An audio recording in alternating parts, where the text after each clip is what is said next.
Hello and welcome to Husky Talk. I am your host, the best podcast host in the universe, Steve Cully. And with me today, a very special guest, Miss Nicki Marie from Nicki Unplugged. Nicki, welcome. Thank you. Steve, did you ever call me Nicki Marie in college? I call you that because that's what I saw on your Facebook. Oh, I know. And it's so funny because I've never called you Steve. So it's Cully Nicki today. You can call me asshole. I'll answer to it. That's fine. And we would also like to announce our special producer Erika, who is helping me along as I get better on this podcast journey. Thank you, Erika. Happy to help, Steve. So Nicki Marie, you never went by Nicki Marie. You always went by Nicki, or I'm pretty sure I always called you Nicki. Yep. And I believe I met you sophomore or junior year when we started going to sneakers pretty regularly, right? You were part of the sneakers crowd, right? For a little bit, yes. Okay. Yes. Now, if I remember correctly or incorrectly, did you grow up in Rhode Island or Massachusetts? So Massachusetts, Yes. close to the Rhode Island border, very Right. close. Yep. Right. That's where it was. I'm not a Boston girl. A lot of people No. assume Boston. I'm like southeastern Mass in a very heavy Portuguese area. Heavy Portuguese area. Okay. I didn't know there were heavy Yes. Portuguese areas in Massachusetts. Where Emerald Lagasse's from here. Oh, okay. Okay. Yep. And growing up, you obviously were a tremendous athlete. And you ended up with field hockey. But did you play other sports? Did you have interest in other sports as well? I did. I love that question because I talk about it with parents all the time. We said it before the call. My daughter's 9, decided to go from travel soccer to field hockey. And it's like, Right. hey, all these decisions at 9, you and I were playing in the yard with our neighborhood friends. I know, every day. And my dad was my t-ball into softball coach. And my first success was when I made the all-star team when I was probably 10 in softball. So softball was my youth sport. Where'd you go to? Yeah. And then it wasn't until high school where I really grabbed on hold to field hockey, and track was like by default. It was a way to stay in shape for the other two sports. So I always was competitive. I wouldn't say I was a great athlete when I was really young, but I was like pissed if the girl in the neighborhood beat me in a race in the yard. Of course. I wouldn't want to beat you in a race because you can turn it on when you need to. I like it. Yes. Softball, that's really competitive.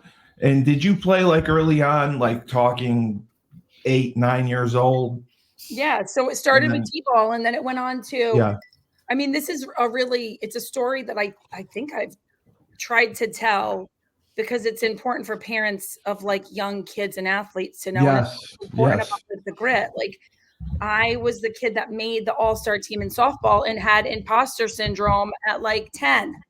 And I was like, oh my God, how am I on this team? These girls are 2 years, some of them 2 years older than me. They're crazy good. They're crazy confident.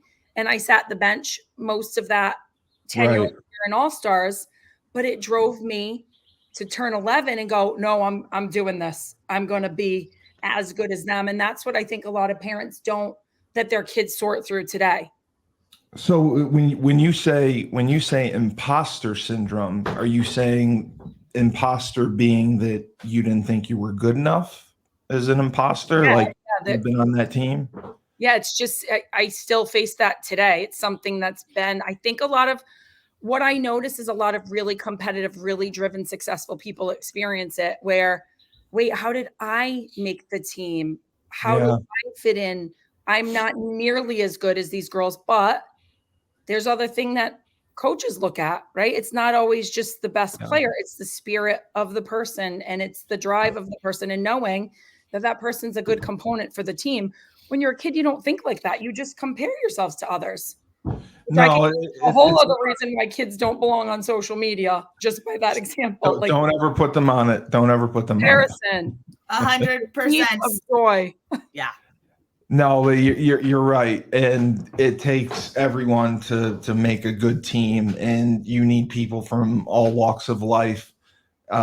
Everyone in that locker room has to come together, and especially at such a young age, to be able to do that is very impressive. I played baseball as well, and when you make your first all-star team at 10 years old, 9 years old, whatever, it's such an incredible accomplishment. And then I'm sure from there, what position did you play? A little bit of everywhere, and then by the So time you were versatile. Yes. Yeah. And then the time they put me in for pitching, I was like, I looked at my dad. I go, take me out. Take me out. I literally asked to come out of the game because I was so stressed. Pitching was not for me. But shortstop, center field was where I found the most passion because I could use my voice to communicate to the team. Right. You're the leader out there. Yeah, my attention span, it just worked because I could see everything. I could anticipate everything before it happened. So that was my favorite position. What do you think today then about kids? Sports are especially for younger kids, so specialized where you got to play one sport really year round. There's your season, then there's your off season, then there's your travel this, and I mean, you're playing in this tournament, and kids don't necessarily experience playing all these sports because they have to put so much time in to be good at one of them in the hopes of making their high school team or whatever. Yep. What do you subscribe to that mentality to focus on one sport or try to get them involved in as much as they can? I subscribe. No one's ever asked me that. So Well, that's because I'm the best podcast host in the universe. Absolutely. Already winning that award. So I subscribe to getting as close to the 80s, 90s lifestyle as I can while still being current with the times. So Right. I could tell by my daughter, I was like, listen, if I have an innate ability because of being an athlete to understand. You see the bigger picture that other parents completely miss. And my kid's dad, my ex-husband, he was a Division I baseball player. So the two of us are very much on the same page with sports. Thank God. It's like you commit to something, you show up. Right. If you decide when the season's done that is like a torturous event and you don't want to be part of it, then let's figure out something else to do. And so I believe in the dabbling. And I believe if you dabble enough, they will land on something that they genuinely love for themselves. Have you had to do a lot of dabbling? Did they know what they wanted to do, or have they had to try different things to find their niche? My daughter has asked every time, can I do this? Can I try this? Can I try this? And if it's doable, we let her do it. I mean, physical activity and engaging in a team and meeting new friends, life skills that you can't put an ROI on, right? So yes, go try it, but if we sign up now, we're going to stick to it. With my son, he was the most torturous event to even get him to T-ball for the first time. So that's his personality. He's a crazy good athlete naturally, but a head case. Is he like an introvert or just mentally just doesn't believe in himself yet? Yeah. Introvert and thinks everything. So to get him to T-ball, it was like he didn't know what the lay of the land was. Some parents would be like, well, I'm not bringing him. This is torturous. My mentality is if I don't push this kid a little bit out of his comfort zone, he's going to end up wanting to be a couch potato. So there's got to be the balance. So now I push him. That's good that you do that. On water slides, he used to be panicked. He now goes on roller coasters. He used to be panicked. It's like you got to get your scared kids to be scared and realize that they can be brave. However, he didn't like soccer. My ex took him to the golf course the other day, wasn't forcing it on him. They went to the pool. They went on the golf cart. My son started swinging the club. Hasn't stopped talking about it for 3 days. It's funny because I vividly remember, I believe it was last week, right around Monday when I spoke with Miss Erika Higgins, and she said that it was very important to allow your kids to fail, to not fix everything for them. Yep. And that's such a great mentality to have. It's super hard, Steve. I'm not gonna lie. Like I said last week. I know. You want to jump in and save the day. Nobody wants to see their kids suffer. Right. But they have to be able to figure it out. They have to. You have to. Or else then you're stuck later in life trying to figure it out. And we don't want that. Yep. So from softball at such a young age, having success, I assume you played until you were 12 years old. Did you play any other sports? Did you play soccer? Did you get into, I didn't know if they had field hockey at that age. So I picked up field hockey. It was eighth grade, but it was just because that was like that. I didn't want to do soccer, and that was the fall sport. And you want to be with your friends, probably. Yeah, I wanted to be with my friends. My mom was the one that encouraged me and a group of my close friends to try field hockey because she played. She was like, "Oh, you'll love it. Play field hockey." So my mom is really the one who got that stick in my hand. And did you instantly take to it, like they say, a duck to water, or was it a bit of a struggle to carry the stick in your hand around? No, it wasn't a struggle, but it wasn't like, oh my God. I love it. Yeah. Like it was just, It was fun. It was a way for me to be with my friends, to be competitive, to run around. And I liked scoring goals. But I didn't at all think that, never in my life in eighth grade. Now I have friends whose daughters are being looked at like colleges in eighth grade in the sport. I know, it's crazy. And me, I was like, I wasn't thinking anything except. Now, I'm a novice to field hockey. Are there 11 players on the field at the same time? Okay. Yes. And positionally, I know there's defenders. I know, are there strikers? There's goalies. Yes, there's goalies. When I played, it was way different. It was forwards, midfielders, backs, and a goalie. Now there's all these different terms, halfback, and so they really specialized it, kind of like everything else. Yes, I got you. Yes. And what position did you play? Were you a forward or midfielder? Or? So high school, I was a center forward. And okay, college, is that doing face-offs? That's like you're the front and center trying to score the goals. Okay, you're the front and center. Yeah, you're right down there by the goalie. College, I got to UConn, and Nancy, the GOAT Stevens, was like, "So you're going to be a sweeper," which is literally the complete polar opposite position of the center forward. It's the last person in front of the goalie, and I was like, "Huh." You were on D, so they put you on defense. Deep D. Okay. D. Yep. In high school, see, because I understand recruiting. I coach college football. When did you start to get recruited for field hockey? And did you continue playing softball at this point too, as well, or was field hockey just softball, field hockey, and track all through your year? Oh wow, you did it all. What was your favorite track event? Well, I believe it or not, I was a back-to-back state champion in something, in track. In something. And second in New England in something. In something. You're gonna have to guess which track event. Well, you're 5'10", I would say hurdles, but no, not hurdles. Nope. 4x1. Nope. Please don't tell me like pole vault. No, you're getting closer though. It couldn't have been like distance. Javelin? Closer. Shot put. If you say shot and disc, are you kidding me? Shot put. Shot and disc, really? Not disc. I've never done disc. Shot put. I was third or second in the state in shot put too. That's why I was surprised. Because the how do I say this delicately? The female shot putters, everybody. we're very strong. Yes, we're very strong, and I know you were very strong as well. But a different like 5'10". Yeah, I wouldn't expect. 40. Yeah, your stature did not fit that. Yeah, no, but I shocked all the coaches. It was funny to me. It was. What was your farthest throw? God, I want to say.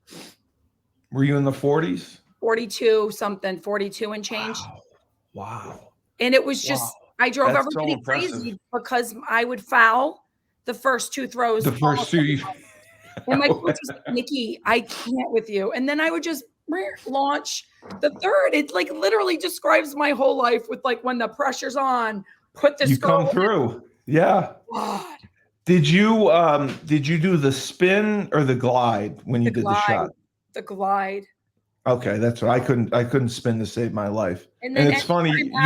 Anytime through college, after throwing the shot in high school, if like had a few cocktails, I would just bust out the slide books and my friends would die laughing.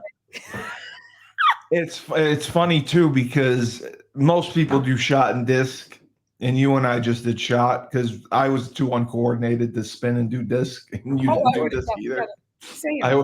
They tried to teach me how to do the disc, and I'm pretty sure the first time I tripped and fell, and our practice field was next to a highway, and I'm pretty sure the next one I threw very well, but I threw it the wrong way, and I believe I hit someone's car on the highway. So they did not want me throwing the disc.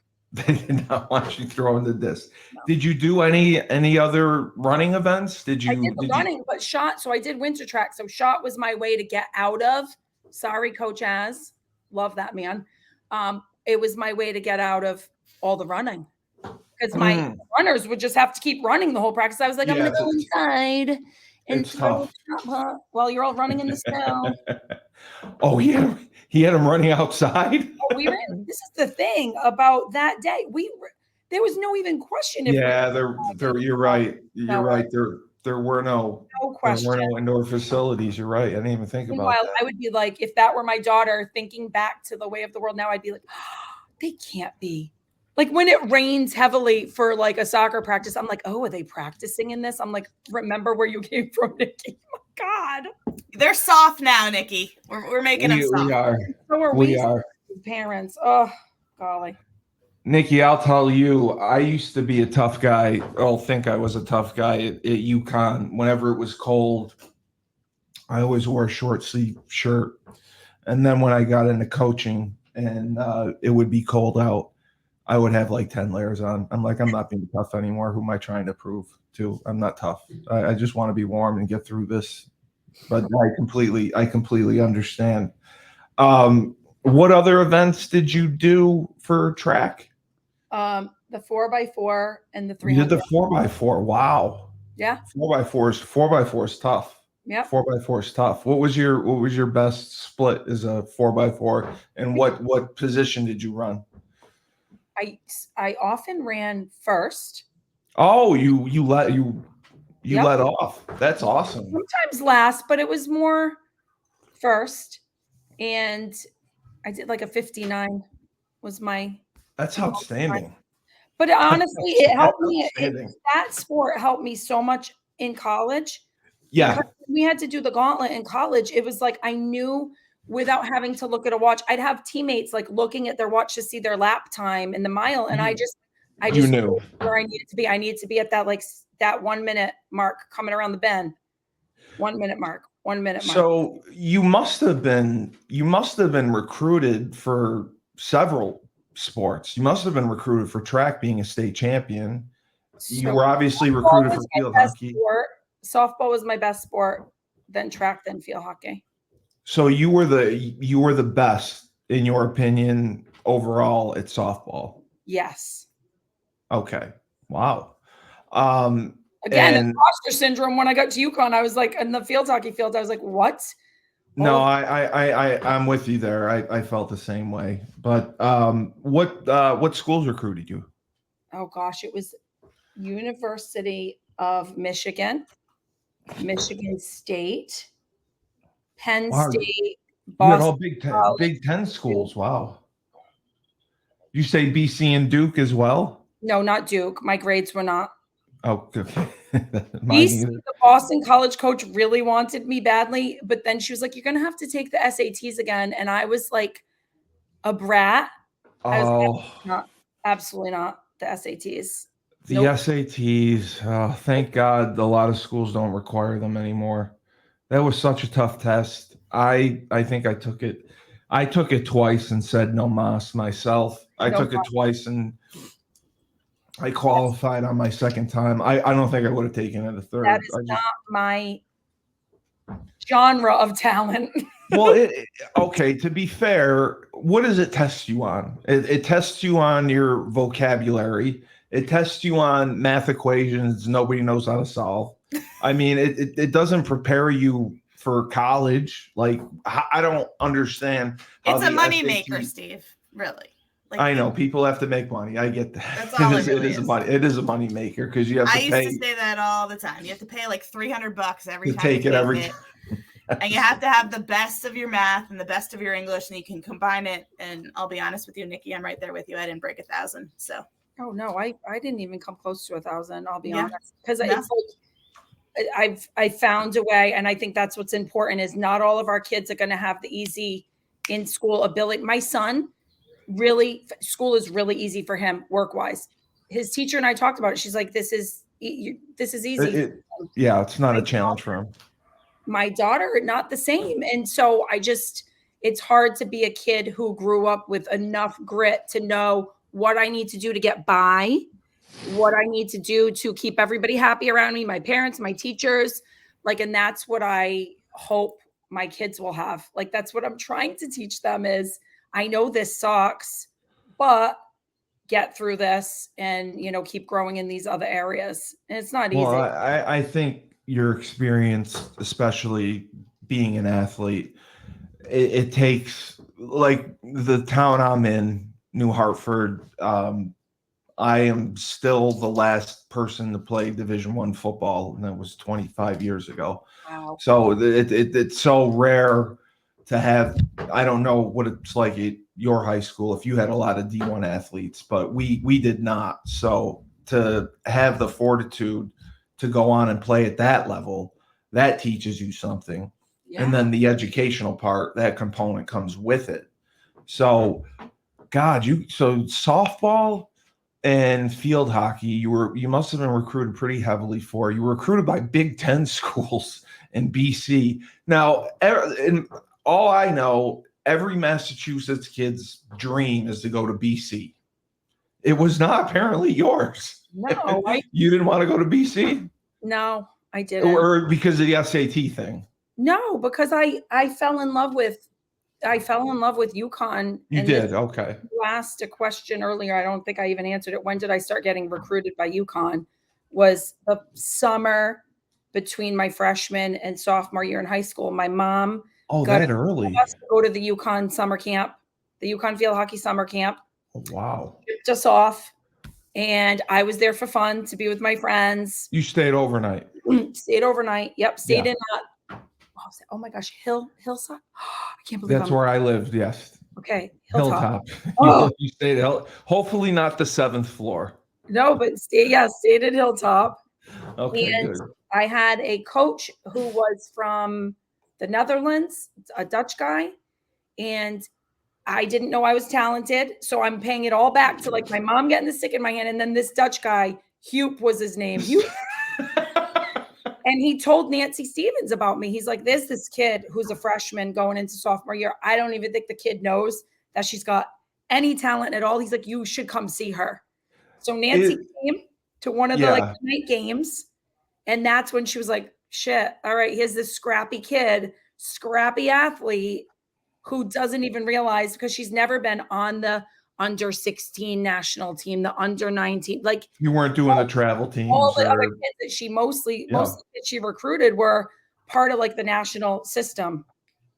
And I was just like, like you were a diamond in the rough. Diamond in the rough. You're a diamond in the rough in life. Yeah. Yes, true. Because field hockey, it's still a fall sport, right? Yeah. Okay. The recruiting period, the signing date, I didn't know if that was different. because field hockey, it's still a scholarship sport. Did everyone get a full scholarship, or did they split them up? They No. didn't. They had to split them up, right? Yeah. Yeah. So they got several fulls, and then they would split them up and give them to you. Did they allow you to also apply for financial aid, or was it the scholarship and then you had to pay the rest? I don't. Because some schools let you do double dip and do both. Other schools make, yeah. I was just curious. I don't remember that, but I know that But- even like they say the signing date is even different now. It is. In college football, they moved it up. They have a December signing date and then the February one, because we'll get into that later. There's so much shenanigans going on in college athletics, which I'm thrilled you're going to be a delight to deal with going forward. If your kids are talented and you have to put up with the coaches, it's not fun. So when did you personally decide that you like UConn was home? Was it that camp, or was it years after, like your senior year? It was embedded in me in the camp. I vividly remember. Really? You know the old hockey rink, which was down the hill? Yeah. They had like a night staff and team game. So the UConn players played the staff in the night game. Right. And all the campers went and sat in the bleachers and watched. And I remember just being like, these girls are badass. Yeah. And Kristen Kelly was like my favorite person to watch. She and I are still in touch, believe it or not. So she graduated right before I was going in, but she was like this badass player, and she was nice, but like, I think when you're younger, you see somebody that you're like, I want to be like that. I want to be. You do. You and do. she was that person, and it stayed in my mind as I grew in the sport. It was like the power of one person outside of your family. Your family's always going to believe in you, right? But that person or those people outside of your family that believe in you. That's why I want my kids playing sports. That's why I want them having good teachers and mentors, because it could come from me all day, but when someone else sees you, another voice makes a difference. It's just like so powerful. Yeah. Yeah, no, you're absolutely right. And I feel the same way. There's not enough kids doing sports, and sports are needed because idle time is the devil. Having to go to practice, having to work on time management, having to have that organization, having to do your homework, having to study for tests, having to make sure you get to sleep on time.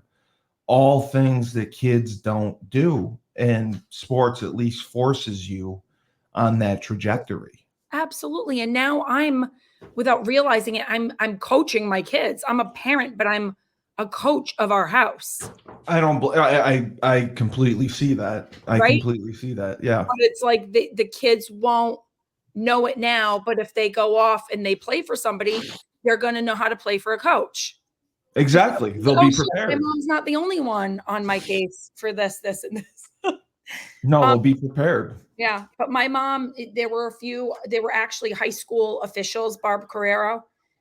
Love that woman. She was a college official and a high school official. I got lucky that she was officiating UConn games, Providence College games, and then she was officiating some of my games. And she told my coach and my mom, like, this kid needs to play D1. So imagine that, my mom hearing that, and then my mom was on my ass. So tough. Did they do a ceremony or anything for signing day that you were going to UConn? Did they make a big deal about it? Was it in the paper? Nothing like that. I don't know if it was even in the paper. No, Wow. I have a picture. I have a printout picture of me at the dining table signing it. It wasn't like a big to do like it is now. It was just not like it is now. a Yeah. personal moment between you and your family. That's what it was. So coming, and you said imposter syndrome, coming to UConn your freshman year, culture shock? Oh God. In the best of ways. Like in the best of ways. I felt like so happy and so empowered. Like the day I moved in, it was like, there was no looking back. There was no like, Mom, are you, is that what are you doing? Is that a joint? Oh, it's a cigarette. I was like, whoa, shit, this just took a turn. Yeah, smoke a cigarette. You want me to smoke a joint? I think I got it. Nicki, you're big time. I'm nervous. I gotta calm. I'm trying to calm my nerves. I got tears in my eyes. I'm like, is he lighting a joint? And I'm dying right now. Why do you think I don't smoke pot? When did you ever see me smoke pot? I don't know. I just assumed. I didn't know people smoke cigarettes anymore either. He smokes Newports too. Well, look, Nicki, I didn't know. I didn't realize about this. I didn't realize how big you were. Oh, God. So I'm nervous. So can I tell you how awkward it is talking about my nerves 30 minutes straight? So maybe I need one too. No kidding. I've never touched a cigarette in my life. I'm right there with you. I never have. And don't. It's good. It's good. I think it's because my dad smoked a little when I was younger, and I used to send him like anonymous mail with the like magazine clippings of like how bad it is for you, and I'd put it in the mail, and he'd open the mail and be like, "Oh, wow. I wonder who sent me this," and I'd be like, "It's just a stress thing. When I get nervous, I have a cigarette to calm me down." Nicki, I would snap my dad's cigarettes. He smoked Newports too, and I would snap them, take the filter part, throw them out, and leave just the halves in. Oh yeah, that's smart. That's smart. Yeah. He hated it because it was so expensive to smoke. Of course. No, it's expensive. It's expensive now too. Believe me. Did you play right away as a freshman? No, I redshirted. Oh, so you did get the red shirt. Okay, that's right. You were that could ever happen to me. It was like a year that I got to be part of all of it, but I got to have the pressure off too. It was the best. Did they travel you? Did you get to travel? Traveled, yeah, but we didn't go too far. Yeah, I got to travel. You got to go to the I think maybe there were like 2 trips, but there were 6 of us that redshirt freshmen. So it was like, oh, we were all together the weekend that we didn't travel. That's huge. It was the best. Everything about my decision to go to UConn, from my teammates, there's still a group of like 8 to 12 of us that are on. Oh, you guys were so much fun. Once a year, we get together. I mean, they're the best, and they're the best people.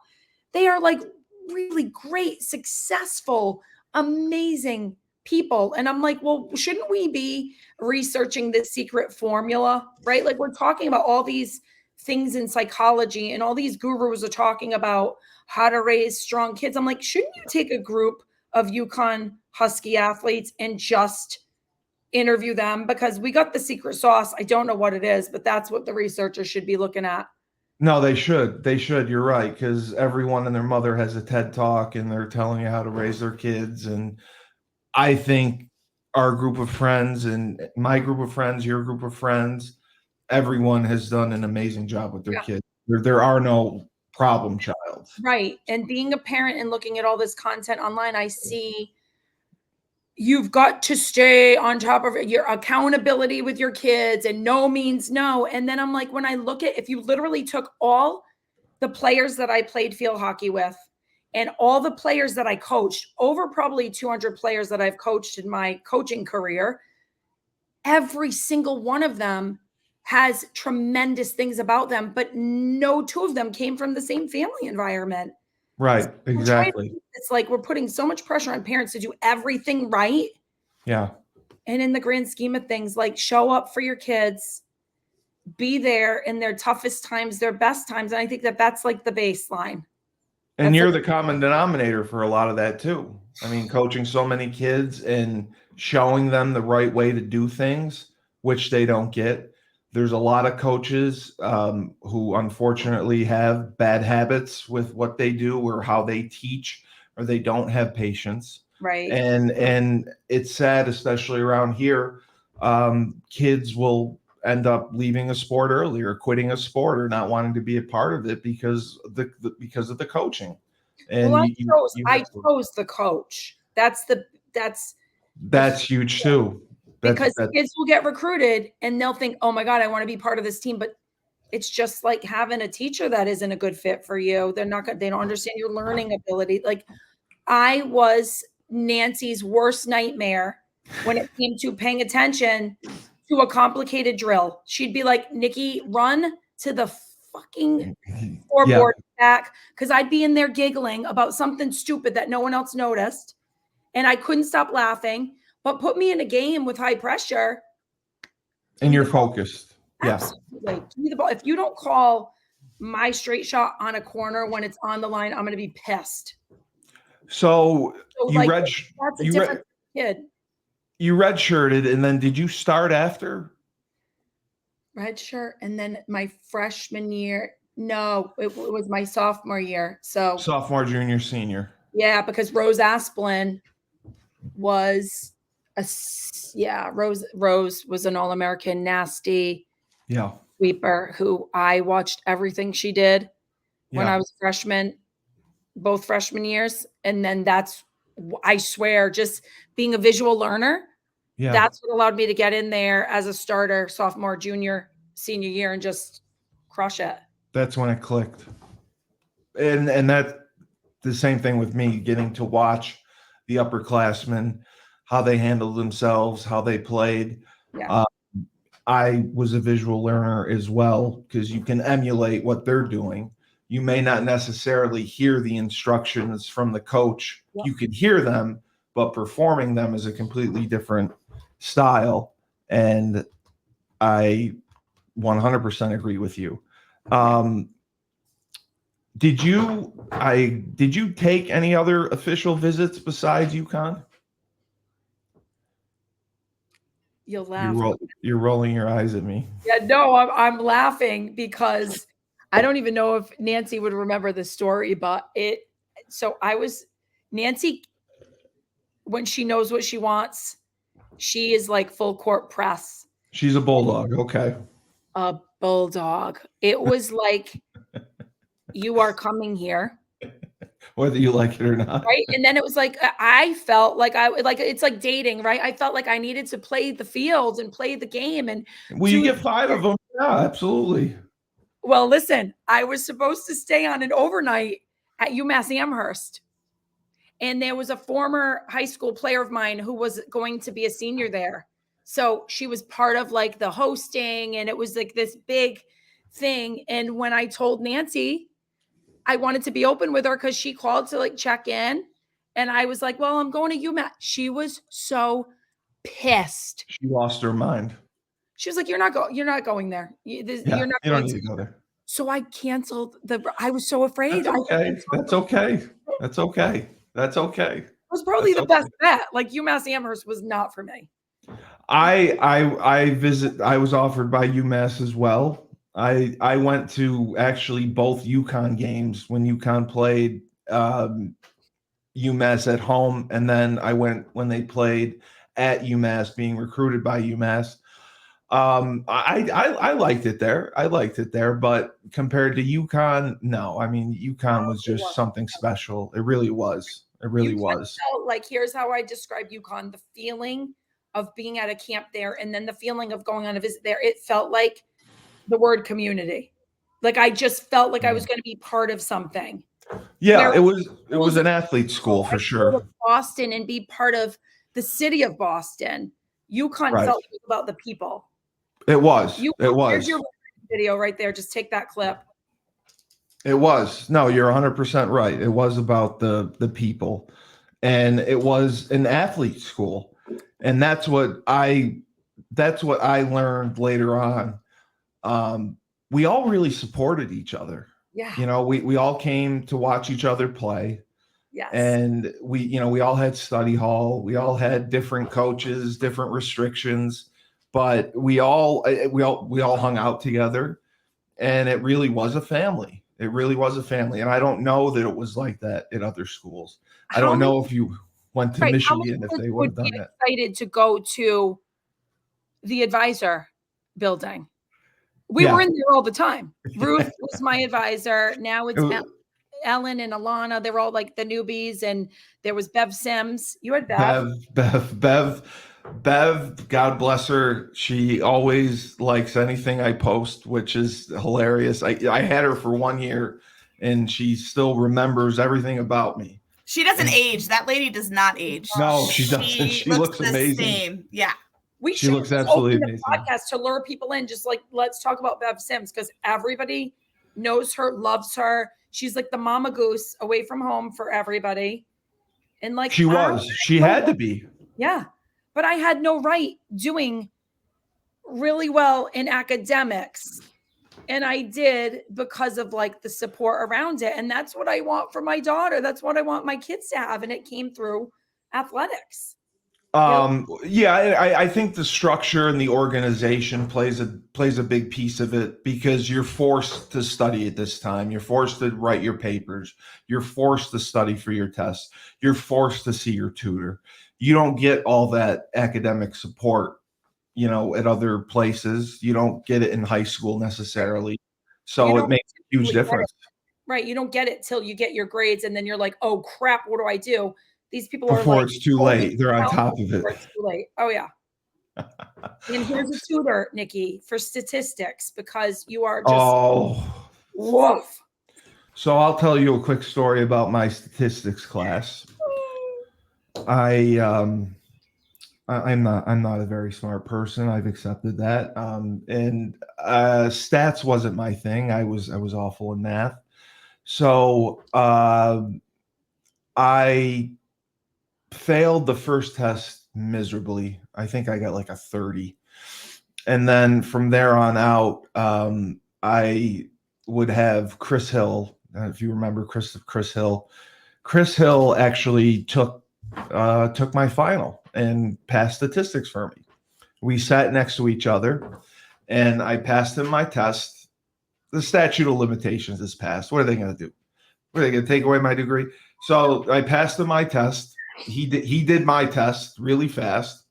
And then I switched. I was writing and acting like I was doing something. And then we switched and then he took his test and he barely made it in time.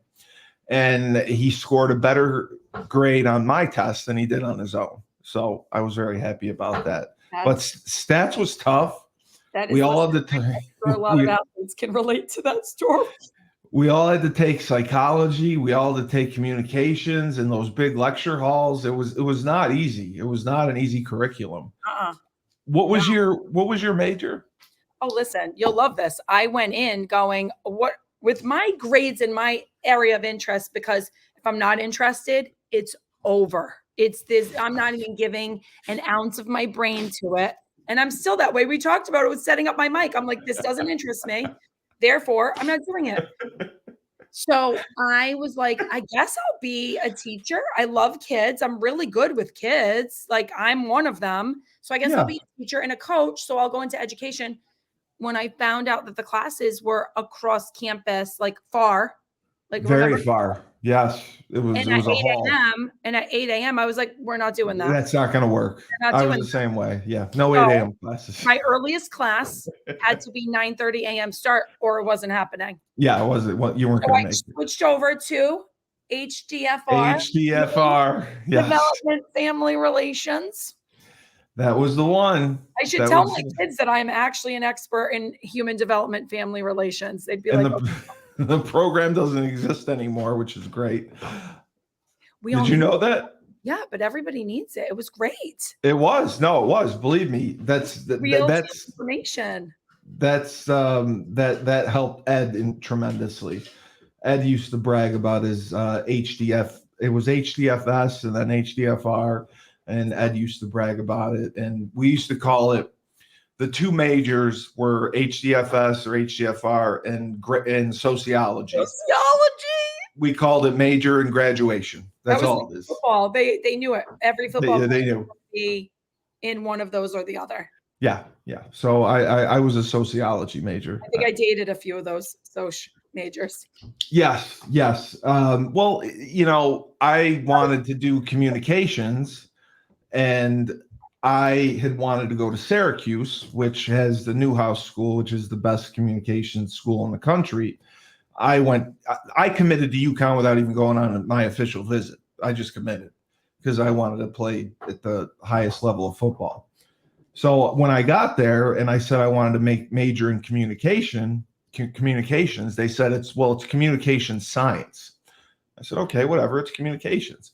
Well, it's the science of communication. And I had asked Erika about this. one of the classes that we had to take was like linguistics. I don't know what the hell linguistics is. What am I doing in linguistics? Steve, we still don't know what it is after a whole semester of taking it. I had no idea what it was, and I'm pretty sure I had someone take that test too, but that's okay. I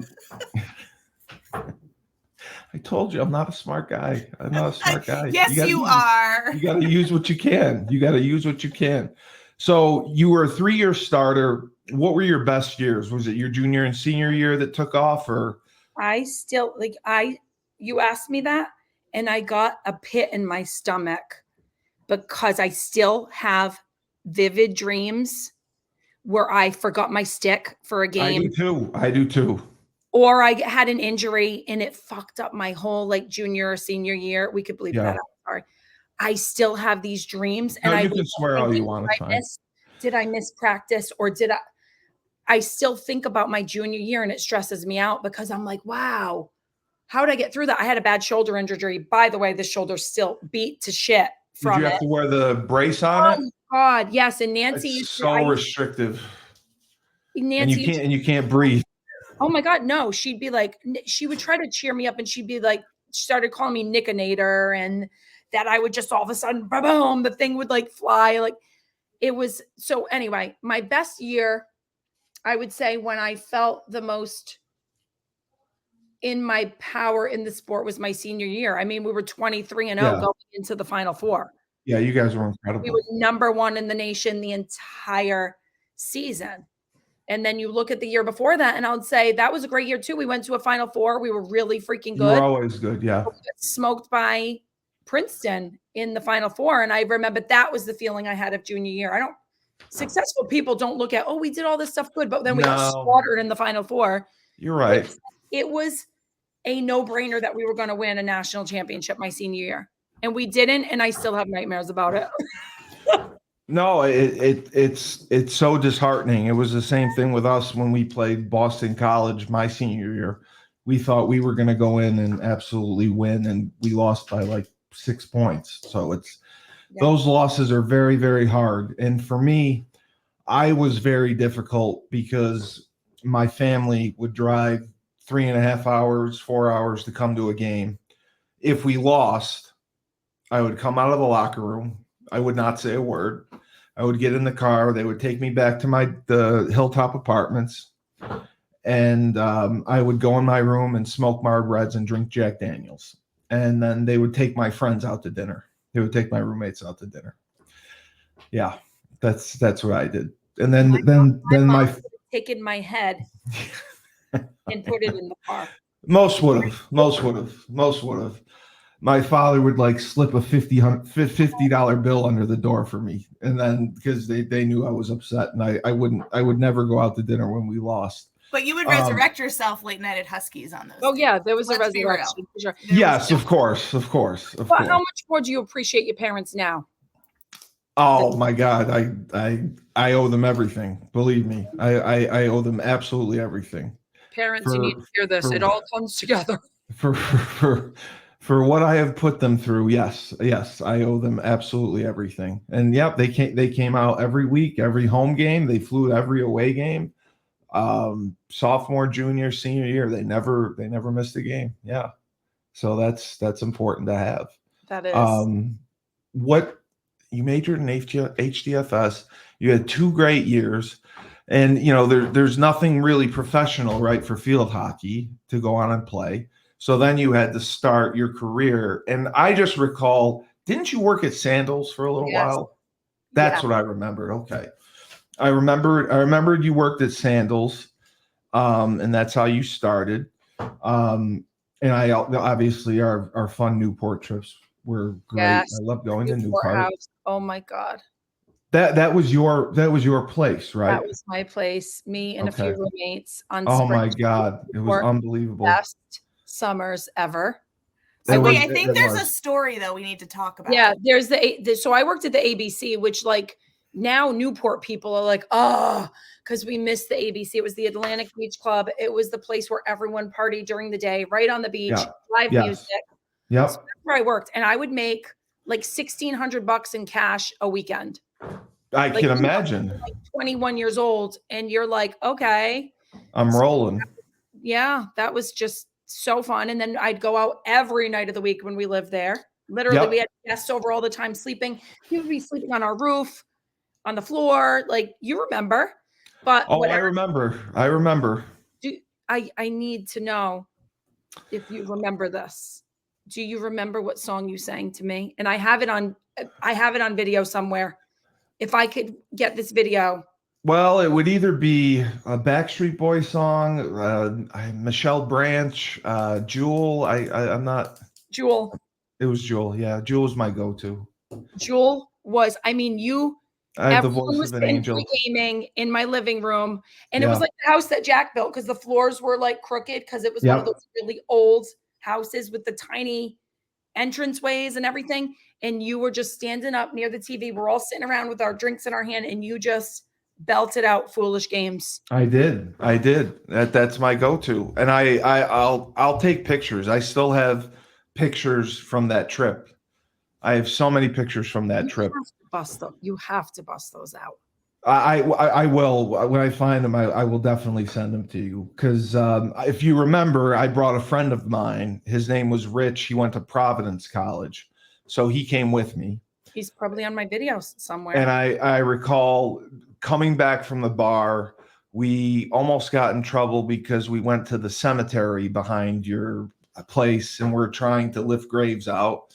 We did that, and then Rich and my friend Rich and I got thrown out of the bar because I think we got in a fight with somebody, and then we got into the parking lot, and as a professional wrestling fan, we decided to have an impromptu professional wrestling match, and people thought we were really fighting, and it was great. It was great. Yeah, people were coming to break it up, and I let Rich throw me around, and Newport was so much fun. And then I remember Terry went back like 2 months later, and he brought his whole family there.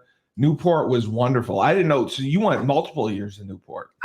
So I live like 45 minutes from there. So that was like my summer spot in between like grad school. So okay, because I would still go to UConn. That's how I still saw you guys because you were younger. I would still go back to UConn in the summers to coach the 3 field hockey sessions. So you were a GA? I was a GA at Bridgewater State. Oh wow, okay. And head coach at Bridgewater State right out of UConn. So I was head coaching Bridgewater State, now university. Did you say head coaching? Yeah, I was. Head God bless you! Wow, right out of college. That's so impressive. That team right around, and I'm still in touch with a lot of the players. They're all moms, and that's so impressive. Yeah. Yep. Did you apply? I'm online. They're like, Coach, of course, you're on. Did you apply for the head job? So I applied for the GA spot, and they offered me the head job. They offered you the head job, yeah, because you coming from where you came from and having the experience that you did, obviously. Okay, so from there. You worked at Sandals. Yep. When did you initially get married? Oh gosh, 2012. Oh, so it wasn't too long. I waited, baby. I did all my. You were smart. Yeah. I didn't meet the person that I married until I was 33. But was it a UConn person or no? He's from Connecticut, but played but did play baseball. Okay, played baseball at Northeastern. Yep. And then you had your children when? So Layla was born in 2014. So I was 37. Okay. Wow. So you went from Sandals. Where did you go from there? So from Sandals to Royal Caribbean.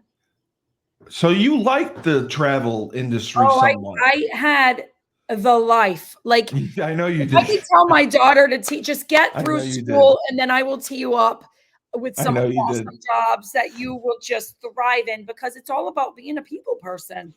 You have to be a people person. You've got to be the personality hire for a company that's looking for a personality hire. Now on like LinkedIn and even on TikTok, they're starting to talk more about, oh wait, I just realized I was the personality hire.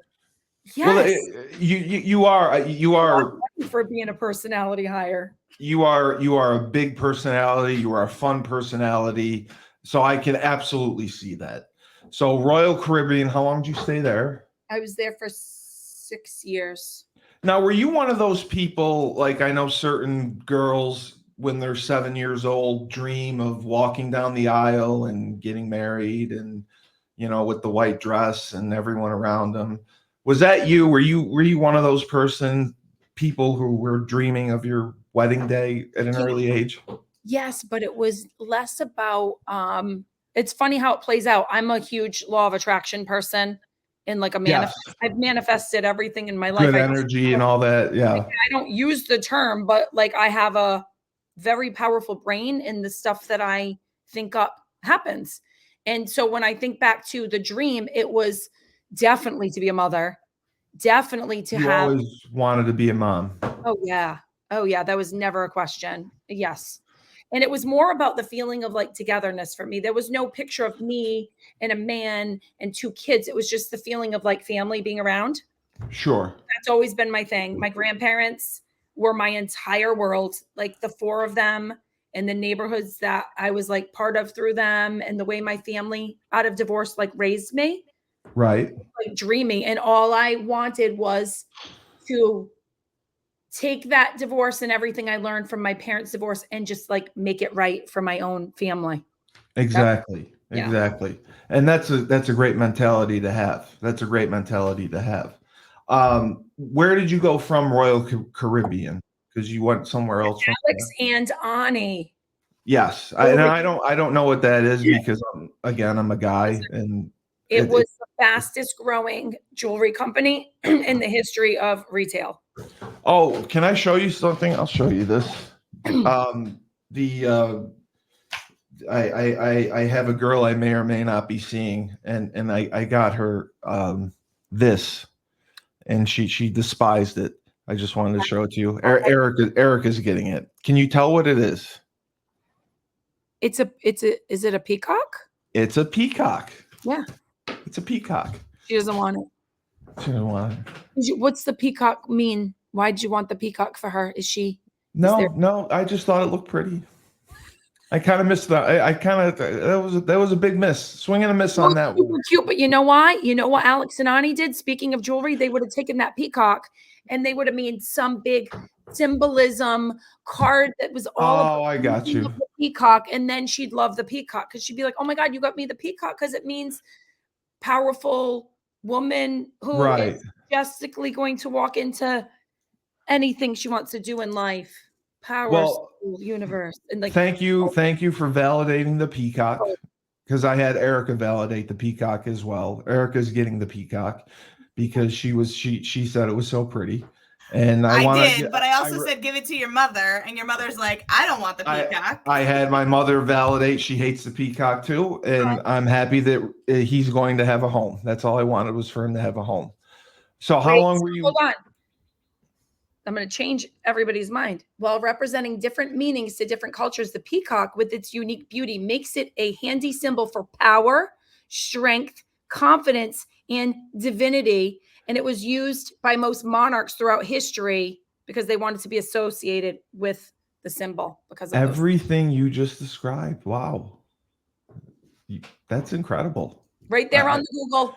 I may send that to her. Maybe she'll change her mind. Peacock, there you go. Print it out. Go on Canva. Print out a little card that says the peacock means this. But it is kind of funny that I bought a peacock. But here you go, Nicki. What you just did was what you did at Alex and Ani. 1,000%, Erika. Thank you. Well, I mean, you could sell, what is it, ice to an Eskimo, or I could see that. I wouldn't sell anything that I didn't want to sell. That's the whole thing. I would not. I believe that wholeheartedly. People that can sell and do sell well, yeah. You gave the customer what they wanted as opposed to forcing something on them. Yeah. Which is very important. Yep. How long did you stay there? It went from the best of times to the worst of times. Well, it always does. I was there from the beginning, which I was like in the top 6 new hires. So we were working in the basement of the factory when I started. And then by the time I left, we were in this big cushy room with a view building. It all happened in front of my eyes. I sat at dinner with Tom Brady. I hung out with like celebrity. It was just I did all the stuff. What an experience. Yeah. All the stuff, which is why now with what I do now, when I get invited to things, I got an invite to go to one of the Celtics playoff games, and they were like, we're going to cover this, and we're going to cover that, and we're going to cover this. You know what I said to my manager? I go, thank God I did all of that when I was younger, because now I'm exhausted and I don't want to go. I don't need to. I just want to be with my kids. It's a really good feeling. No, it is. It is. You've earned it, though. You've absolutely earned it. Yeah. You left the Alex and Ani jewelry place. Yep. And is that when you ventured into your new endeavor, your podcasting? And I was there at Alex and Ani for 7 years. I left when my son was 1. Yeah. And I knew from the time that I went back to my maternity leave from having him to the time I left, I knew I was planning my out. Was there a management change? Was there something different that rubbed you? Leadership change galore, like just shit galore. Terrible. Just the way it was run. Decisions for a company that could have been. It could have still been on the up and up, in my opinion. Yeah. You look at Kendra Scott is so popular right now with like my daughter's age. She went like this and stayed like this. We started with Kendra Scott. We were at a trade show across from her when we were both small brands, and she just stayed on course. We went way off course, but I delivered a stillborn twin to my son. I'm sorry to hear that. So when my son was born, so was Gracie. She was a stillborn. That changed my entire. Oh my God. So, God bless you. I didn't know that. Yeah. So it really it gave me the blessing of like, oh my God, Nicki, all these like titles and all this competitive success stuff that's always been so important to you for so long is really like, it just wasn't the same anymore. And it's ingrained in us as athletes. We're always gonna, we always have that competitive drive. So for a tragedy like that to take a step back and to really reflect and say, okay, am I doing the right thing? Am I missing out on things? Do I want to do something else? Can I do something else? What is my plan? And you obviously are smart enough, and you obviously, with your personality, your likability, you're so much fun. You figured out an avenue to have success, build your own brand, and have a career to support your family. How long did that take to put together, would you say? Your thought process behind it? When I left corporate, I was still married. So the plan was I'm going to work less, but I'm going to make the same that I was making. I'm going to charge a lot for consulting. I've got enough experience. Everybody wants it. So I consulted for 20 hours a week. I'm sure with recruiters or headhunters galore wanted you. I worked with some awesome founders during that time, like people who were like wanted the secret sauce of Alex and Ani, or like the, the structure and the branding ideas and to market strategy. And then I was full on mom. So I was doing both. And then came separation of my marriage in 2019. And then I was like, okay, I can do this. Would you say it was unexpected, or did you kind of see it coming? A little bit of both. A little bit of both. Yeah. Yes. Yeah. That's usually how it happens. Yeah. You're not surprised, obviously, but it's not what you want. No, not at all what I thought would happen. No matter how much I thought if things were off, I would have never. You never thought it would go that far. Take vows and you mean it. And there's no. Yeah. No, I mean, I believe you're Catholic, right? Yeah, but I grew up, Catholic, did all my things, but my parents weren't we weren't at church every Sunday. Right. So, I mean, some people that plays a part in it, but it's not easy to go through. And I regret that you had to go through that. And I'm sure it was difficult, but it all turned out for the best. And is that when you started kind of making a plan for yourself to do what you're doing? There was no plan. And I think I need to give a little more credit to my intuition. I never talk about it because it sounds juju, or it sounds it's not at all. It's not at all. I trust your headspace more than anyone. Yeah. I mean, So going into 2020, I was like, I was still consulting, had Right. no plans to do anything but consult. But deep down, I always wanted to have my own thing, my own business, my own product. Like I didn't know what it was, but I knew it was something that was, and then came COVID. So the choice was not made for me. I was the first to go because I was a consultant, first to go for all the businesses. And my kids were out of school, out of daycare. And all of a sudden I was a full-on stay-at-home mom. And then, very long story short, went on to TikTok because Gary Vee was talking about the power of TikTok for businesses. And I love Gary Vee. I was like, this guy just is pushing the TikTok thing. So I went on with a fake name just to kind of learn the app. Yeah. And then it took off. It took off. Yeah, it did. So you really got into TikTok on the ground floor. I mean, 2019, 2020. 2020, That's when it was really starting to grow. You know, it was Twitter, Facebook, Instagram, and that's when it really started to take off. That's when one of the adults got on. Yeah, but you know, it was like we were all home from COVID. We all started to hear about TikToks. People were sending them around. So I think I got on like right when like the parents. Yeah. But your content was so impressive. I mean, watching it, and because it's your authentic self, it's you. And I think that's what draws people to you, because you're so fun to be around. You're so fun to talk to. And that makes that you can always get people to watch. Right. But to get them to continue to watch or to continue to listen, that's how you grow your audience. Absolutely. And that's how you have built your brand so successfully. It's because of you. People come because of you. So that has to be very rewarding. It is. It's fun. And I love that you just said you have to grow your audience. There are a lot of people that they think they'll see like a few videos of somebody's and they'll be like, oh my God, I can do that too. She's really not doing anything that special, which is very true. I'm really not. But to It's have not about what you're doing. To stay entertaining day after day after day after day. Let's see. Go for it. Go for it. Give it a try. I tell everybody, if you want to do it, go for it and stick to it. Are you someone who like, do you do a lot of planning or do you just wing it? No, you're like me. Okay. When I tell you like the world is full of like the terms and labels, ADHD and all that, I am full fucking on ADHD since I am too. I agree with you.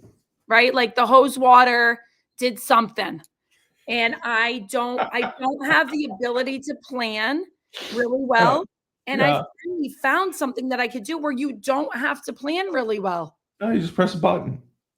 So if I'm feeling something, I post it, and sometimes it sticks and sometimes it doesn't. And you have to have enough confidence to say, whatever. If it didn't stick, it's not a big deal. If it did stick, great. How long did it take you to really start taking off and building an audience and getting that brand?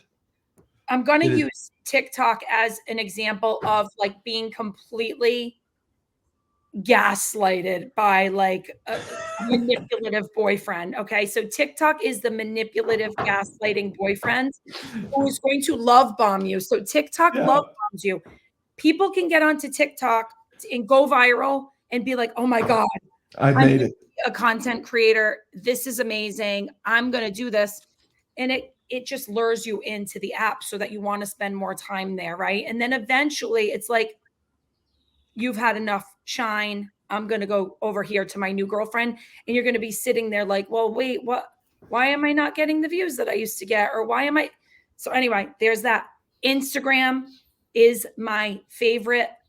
If I had to fuck, kill, marry the platforms, I'd marry Instagram. We're marrying Instagram. Marrying Instagram. Okay. We're fucking Facebook. So to go to answer your question, I'll fuck Facebook. They're actually making it easy to grow. And we're marrying TikTok. Okay. We're killing TikTok.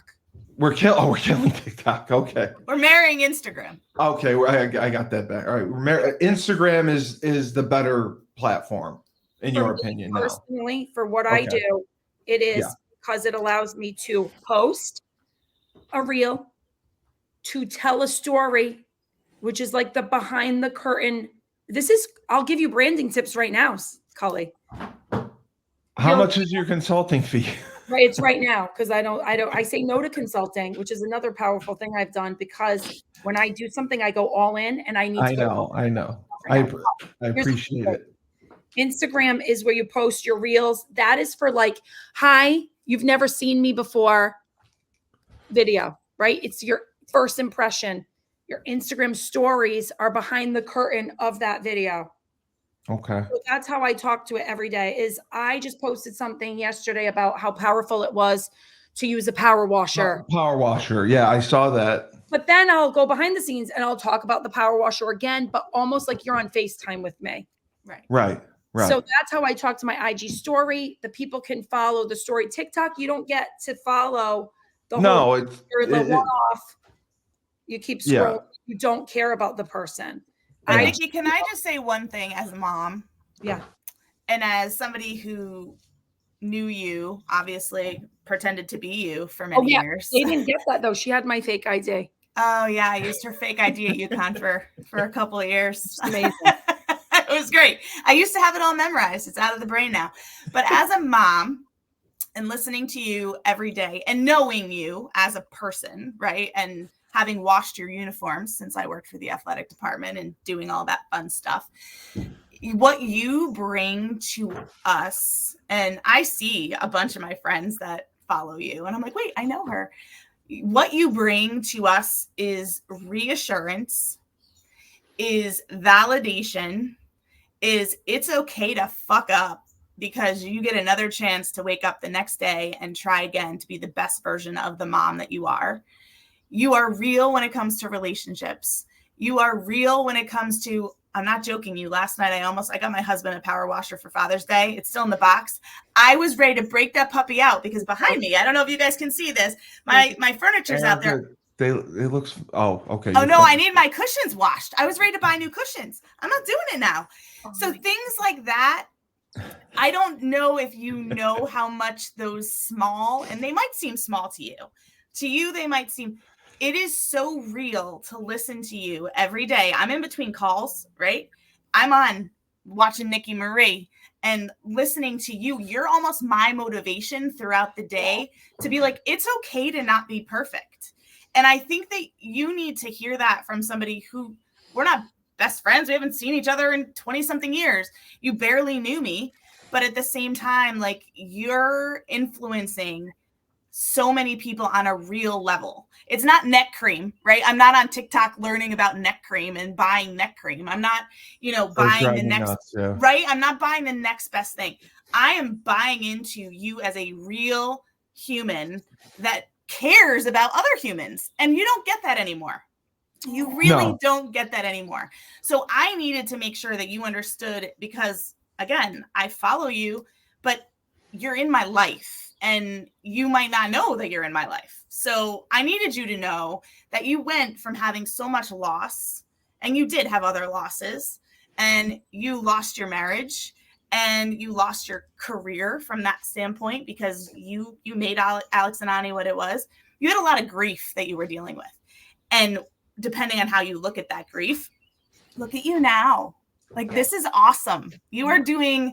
You're trying to make me cry because I'm feeling it. Well, listen, you were in front of 100,000 million people at a gala a few weeks ago, raising money for something that was super, super important. And you were the face of it. And for me, I was proud. I'm like, this girl went to UConn with me. She played field hockey, but look what she's doing now. So you might not hear all the positives, but that was just me on my soapbox telling you, you're really making a difference. Thank you. And I'm not trying to sound like that person that's like, oh, I don't even know that. I know it because I hear it, and I still don't. You still have that imposter syndrome at some point, probably still. Yeah. I mean, if you could hear the other creators that I talk to, I am always trying to do better. And that's just me as a person. I think that's where the athlete comes in. I think that's where our DNA comes in. You can't make someone like this. Like, my dad is super duper laid back. He had no like my dad is not the type of person that ever wanted any type of spotlight or for his voice to be heard or to grow up on the corporate ladder. He's a simple, reliable guy. And then it's like, it just feels funny sometimes, I guess, to be like, oh God, why do people I'm sick of hearing myself sometimes. So anyway, thank you, Erika. That means a lot to me. I will say that, like, I had watched a lot of your stuff last night, and I was thoroughly impressed. You get 1,000,000 likes. You have a very loyal, passionate following, and I can tell that you're very enthusiastic and real with what you do. You're not fake, and your personality shines through. And having a big personality makes a difference, and being as entertaining as you are and not being afraid to laugh at yourself. People aren't like that. I was going to ask you about social media, because I think social media in most cases can be toxic because there's a lot of negativity around it. Yeah. You were bringing something to the table that is funny and positive and people want to see. But overall, I mean, what is your feel on like Twitter and Facebook and all the other social media platforms? Do you think that it is toxic? Do you think it can be used if it's regulated properly? Or because my big thing is with bullying, because I hate seeing kids get bullied on it. Yeah. So in a perfect world, here are my thoughts. I don't think anyone should have social media until they're 16, if not 18. This is what I think. It's not, I don't know. I don't know what will happen when my kids are 13, right? I can only speak to right now the way I feel. 16 minimum. Yeah. 18 because they're going off potentially to college. So, and then for adults, I get adults ask me all the time, hey, I want to do something with a side income. I have a story to tell. And what I always say to them is, you better know exactly who you are and what you stand for, and have somebody that you could talk to about growth and about strength. Because like, if you go on and you don't know who you are, you're going to see some comments and they're going to eat you alive. Yeah, you can't let that affect you negatively. Full frontal lobe, our full frontal lobe is done growing by the time we're 28, 27, yeah. 20. Yeah, it's older. It's 25, yeah. Right. But imagine if I had this at 21, and as funny as I was and as confident as I was, I would have not turned out to be the same way I am now if I would have seen, oh my God, you're heavy right now. Oh my God, your hair looks terrible. Oh, look at your eyebrows. Like, I couldn't handle that. And I'm a very confident, strong person. And I would have been a mess. Yeah. So I just think like, what is that doing to kids? Yeah.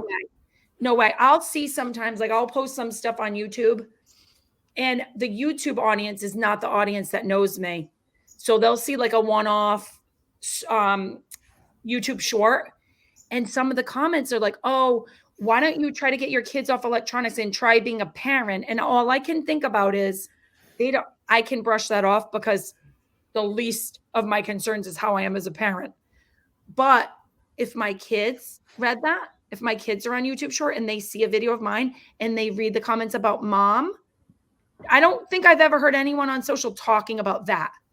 Your kids, when they're online, could also read shit about your family, about you. Like, they're not ready to wrap their heads around that. So is my kid going to go, oh my God, my mom doesn't care about it? Like, malleable, right? Sponges.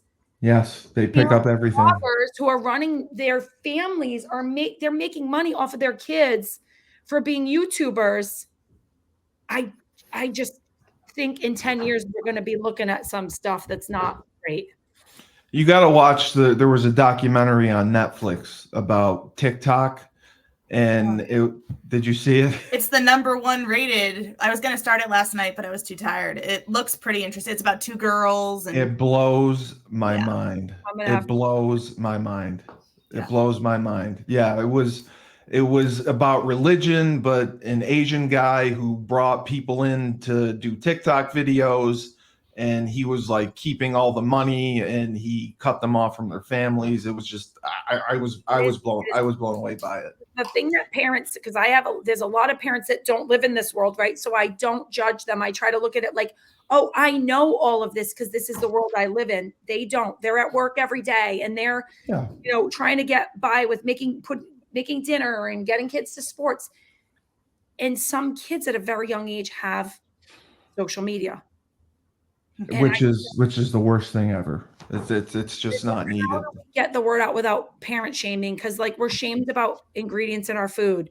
We're shamed about like screen time, whether it's YouTube or video games or what. Like parents are shamed so much now.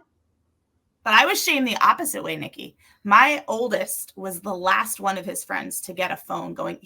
We said, all right, when you're going to be 13 going into middle school, like you're in a ton of sports, we want you to be able, there's no pay phones anymore. I can't give him a quarter to give me a call. So we're like, but you can't have social media. The parents were like, what do you mean you won't give your son Snapchat? And I'm like, he's just not getting it. Oh God. He's not getting it. And they, I love my friends, his friends' parents, but at the same time, I was the bad guy. And that was hard for Owen, because Owen's like, Mom, you're the worst. I don't understand. Like, this is terrible. This is how they communicate. And I don't know if you remember Uwe of Sunday, but Uwe and I are very, very good friends. And he is a superintendent, and he had come over for dinner one night. And when we finally gave Owen Snapchat, he was almost 15. And we had him sign a contract. I didn't want him to get it. My husband won that battle. But the contract was like legit, a full page contract. If you do this, Snapchat goes away. If you do this, blah, blah, blah, blah, blah. There was a consequence for each action, late assignments, whatever. Uwe's like, you need to patent this. And I looked at him and I said, I could patent it all day long, but there will be a handful of people that will do it because they just don't care. And they just let them do it. My middle one got a cell phone when he turned 13 and actually going into middle school. And he has no social media. And he's the same thing. Mom, I'm like, old school text. Like we had analog text in like 1999, 2005, whatever. You don't need a smartphone. I should have just gotten them a flip phone and been like, here you go. The world and the things that they're exposed to now, it's crazy. Yeah. It's overkill. Yeah. And I listened to a doctor recently say parents are so overprotective about their kids playing outside and making sure they're not, approached by strangers. But we put them on a device where they are literally, that's where the predators are. Predators lurk. Yes. Yeah. Roblox. You think Roblox, they're doing it on there. iPad. Here's an iPad. Talk to whoever you want. Yeah. Go ahead. I wanted to ask, when you go about creating your content or whatever, is it daily? Is it weekly? Like how often would you say that you post, or is there a requirement for you? No, I think my mentality is when you feel like it. It is when I feel like it, but it's like I often feel like I've got to have one up a day. That's just one a day. Yeah. One post a day, and I just replicate. I just recycle that one post from TikTok, Instagram, Facebook. I put them all the same posts all up on the different platforms. And then I always just by nature do my IG stories throughout the day because I like doing it. Like my creative, like. Well, you have fun with it. I can definitely totally. see that. If I'm not having fun with it, I'm not doing it. That's I know that. Not fun. I ain't doing it.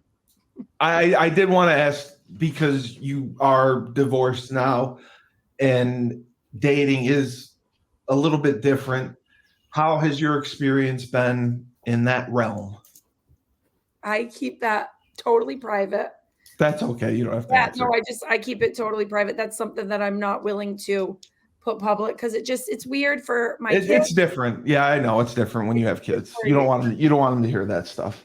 No, listen, it's just that's the one area that I don't. That's actually okay. There's 3 areas: my private life, religion, and politics. You're smart. You're smart not to go there. Don't go there. Doesn't mean I don't feel it all. It's just Don't talk about it. It's just a firestorm, and you'll divide your audience. Yeah, and I try to just be that light space where people want to break away from. Yeah, absolutely.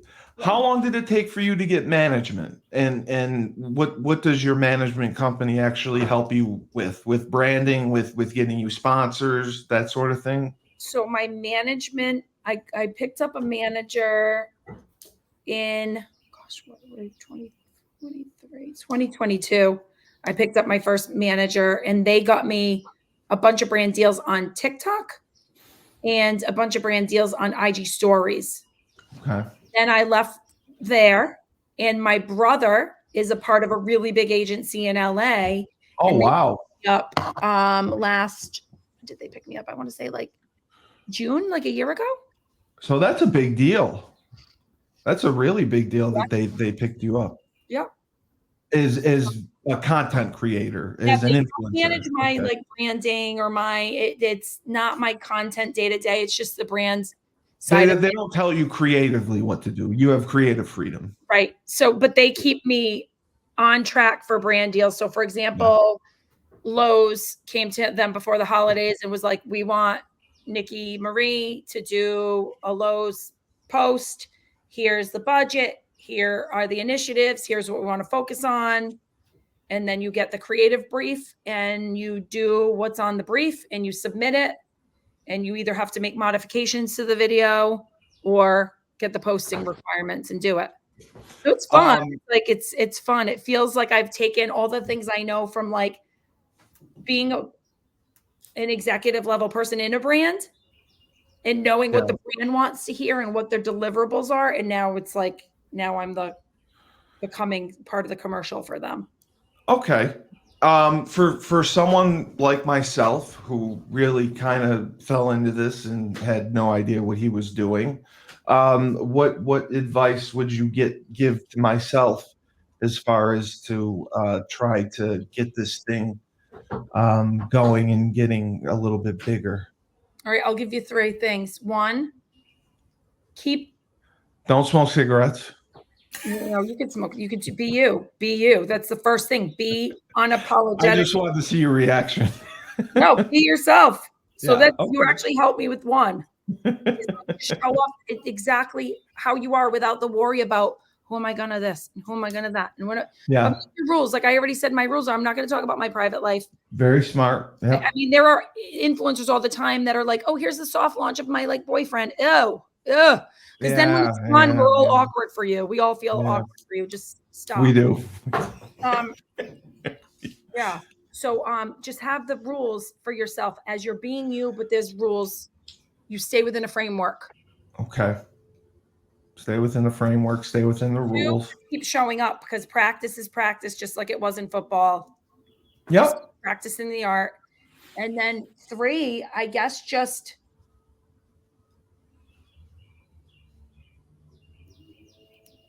I don't really know. I think it's maybe just those 2. You got to just keep doing it.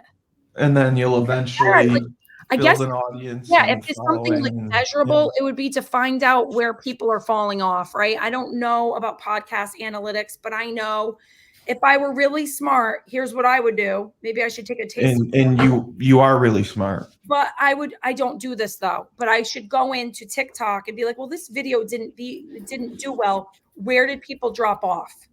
Right. So what you're going to see, there's going to become a space where people are like, this is too long for me to listen to, or this absolutely, or I want to listen to facts-based or funny stuff. Like you're going to just start seeing a cadence of what people are drawn to. Is it flashbacks of UConn, like nostalgia? Is it current news of UConn? Is it alum? And then what you do is you would have like, are you doing it once a week? No, I do probably 4 or 5 times a week. Yeah. Okay. So maybe I do quite a bit. The cadence, and that way people know what to expect, and it can go into its different categories. Like one week it's an alumni. Here's what we're talking about. Next week it's just chatter, or next episode is just chatter around like all things nostalgic. So even if you have a guest, they know you're talking about UConn nostalgia. Next is current UConn sports. Next is like, come up with your 4 categories, and that's how you organize your show. And I'll tell you that because I just hired a YouTube person to help me, and they told me the same thing. You're not going to get the same people who want the single parenting stuff as the people who want you power washing your freaking deck and what tool did you use, and please link it because like we need one now too. But I mean, you would be excellent for a podcast too. I mean, have you ever thought about going that route at all? For 3 fucking years I've been talking about the podcast. But why don't you want to do it? Because I need it set up for me, and I need to just be as easy as me showing up and talking and inviting a guest on. I don't want to do anything else. Are you on your computer right now? Yeah. Okay. You're on your computer. You know the link that I sent you? Yeah. Okay. So all you do is the StreamYard. You just sign up for an account. Do you have Gmail? Yes, you do. You sign up with your Gmail account, and then StreamYard takes you into this studio. And then on the bottom, it has invite, and you copy the link and you email it to whoever you want to invite on the show. And they don't need a microphone. You can talk through your computer mic. If you have a mic, you can set it up. If you have an interface, you can set it up. I just would have to see what interface you have. I just hired a guy, and we're starting with YouTube, and then we're going over to podcasting. But that's the thing about StreamYard. You can do YouTube and podcasting. Well, it's gonna go on to YouTube. The podcast will go on to YouTube. Correct. When I end this with you, I can download the video recording and the audio recording. Love it. So I post the audio and as the podcast, and then I post the video on the YouTube channel. Okay. I did not want to do talk offline on this because I do want to talk and have you hold my hand through it. The way you held my hand and what was it? Student Athlete Services, CPIS? What? Yes, CPIA.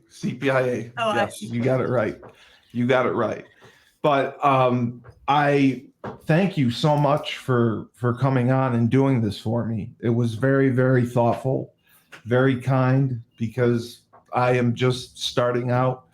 And for you to take the time to spend with us and talk a little bit about your career and your life and your successes, I really, really appreciate it, because I didn't know for sure that you would do it. It was very, very nice of you that you would make time for me and remember me in a positive light. Listen, I'm honored that you thought of me. Thank you for having me and putting me in your You're world. great. You're great. I mean, you're meant for this, and you're doing incredible, incredible work. It's only going to get bigger. I'm so happy for you. I'm so proud of you. I'm happy for your kids. They got a great mom. You are a great mom and meant to be one. And I'm so happy to hear that. So maybe you guys will be on my podcast when I get over. Hey, listen, Steve's way more important than me. He asked me to do it, and I was like, I don't know I'm not. None of us know what we're doing, Erika. You need to figure it out, right? You know what? Nicki, if you could help me, the only complaint I get is female guests. I need more female athletes. You were the first person I thought of, Nicki, when he said that to me. If you know any field hockey players that would want to come on and be interviewed, I would love to interview them. Of course I do. I'll definitely email you some people, and then even Nancy, Nicki, because Nancy was had. Yeah, he just had Coach Baylock on. He's had Coach Edsel on. Like, even that would be awesome to have Nancy. Yes. Yeah. Oh my God. And all right, I will end this, and then I will talk to you and talk you through this online a little bit.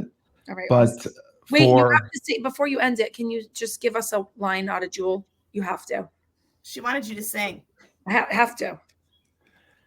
In these foolish games are tearing me apart, in your thoughtless words are breaking my heart.